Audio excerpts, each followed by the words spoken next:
Now, India is the apple of big tech's eye, quite literally, viewers. And here's what all that has been announced in the last couple of weeks. In fact, just about 10 days. $15 billion of investment by Google for its largest Vizag data center. Microsoft, $17.5 billion of investment, its largest in Asia. Add to this Cognizant's sweeping plans to boost investment, Amazon's $30 billion investment by 2030. Then there are MOUs that Intel has signed with Tata for semiconductor manufacturing. Did someone say dead economy? Well, it's far from that. And what is the true potential that we are talking about? And where does this take the India tech landscape? Let's get in a voice to talk more on this.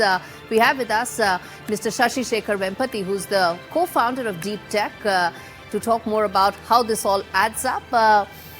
Sir, there have been a slew of announcements. It almost seems like all roads lead to Bengaluru. They lead to India right now as far as tech is concerned.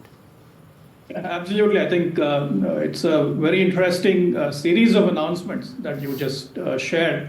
And it also is happening in the context of a larger milieu here, right? Because India is set to host the AI Impact Summit, the global summit, early next year in February in Delhi.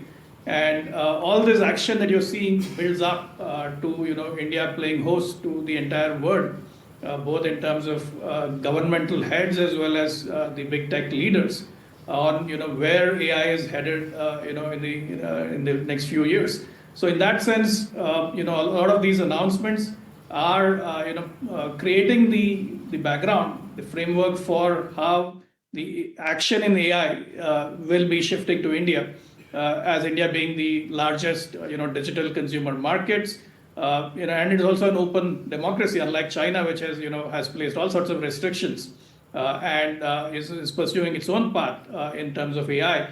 I think Indian AI markets and the Indian consumer of great interest to the big tech platforms, so which is why which brings me to ask, sir, there are two facets. One, of course, is the public AI, the larger utilization and usage of AI from a public service delivery point of view. And then there are these private tech aspirations that exist, which is why all these companies have come here.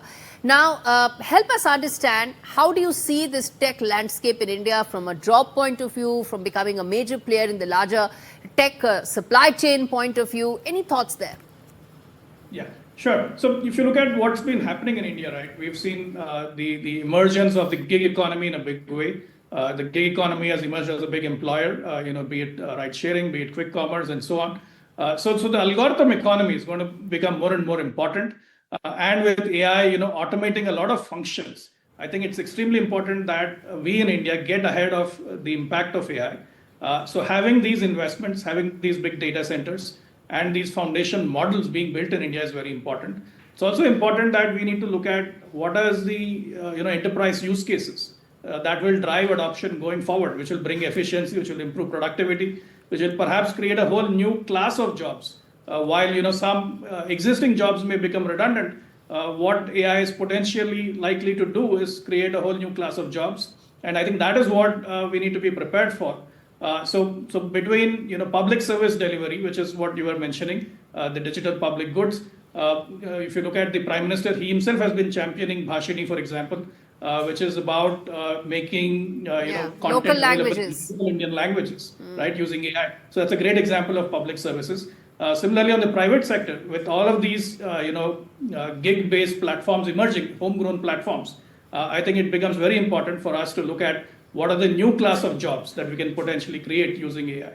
All right, that's an extremely important aspect you said, and it also brings to forth the fact that job creation and AI can go together, something that has been a big concern around the world, more so of course in India as well, where we do need to create massive jobs because we have the largest young population anywhere in the world. I'm going to leave it there. Mr. Shashi Shekhar Vempati joining us to give his take on how things add up as far as India's tech landscape is concerned.